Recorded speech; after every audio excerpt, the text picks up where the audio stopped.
Cardom kado kawe phanta pini video nang tum phana pachini ji ke nang tum same arjulong thai po mate theklong thai po la sumuni ta men ke Pawan Kumar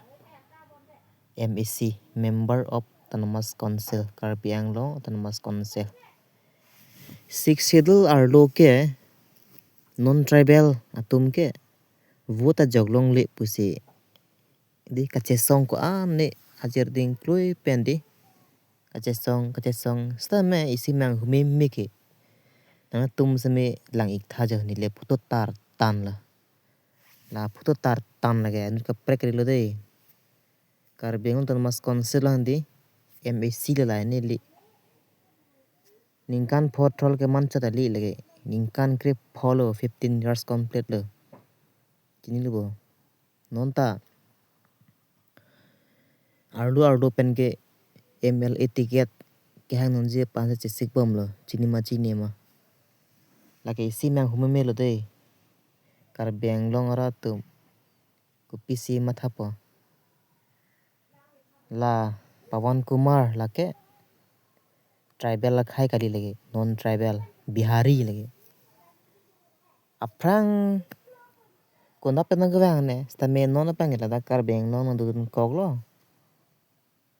ke non mang ke Karbiang long sa ko arleng it he ar pu long thu vut jog long le pu bang sin mang ke arleng the man thu tan pa lagi simang hu me la ko de che than et pate alam ding pigjo narlo sin ni lening je let jon e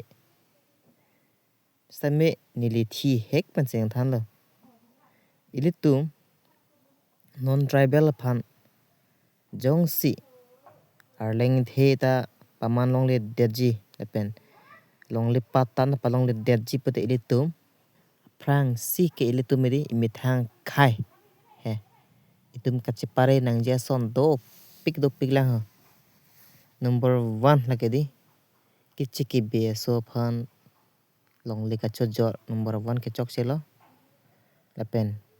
kichiki be aso tum phan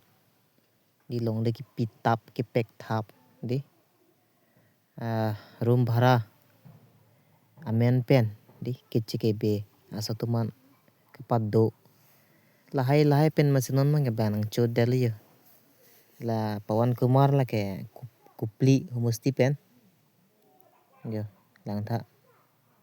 mang hu mel matha senil ho bihari thula ko sonsra dale MCR punan dun tan ma matha lo pate ninda jang je membe kiri tong kiri veret lo ma kilu tong kilu veret lo ma Karbiang long along Karbiang long asor tam ke ho chethan veret ta pulang ho ajale punan bangenang arleng the apulong tan lo bang power to koglo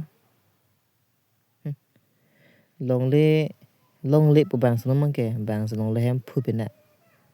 ta nong te mo pi jo pe ke li phan ke phlung thui he li do long le la he nona teng pate di Karbi tu mo do long le la to ba de he bisa se patang tum dam mo de kupli homosti lage Karbi tum ke aphai ta sab un complex me bang bihari ma khai sab ne PGR VGR la tup cherai thiblo di to ma hem da building kam the la asenili bisin ngi jelo lan sin andam phana pachini ik chala kardom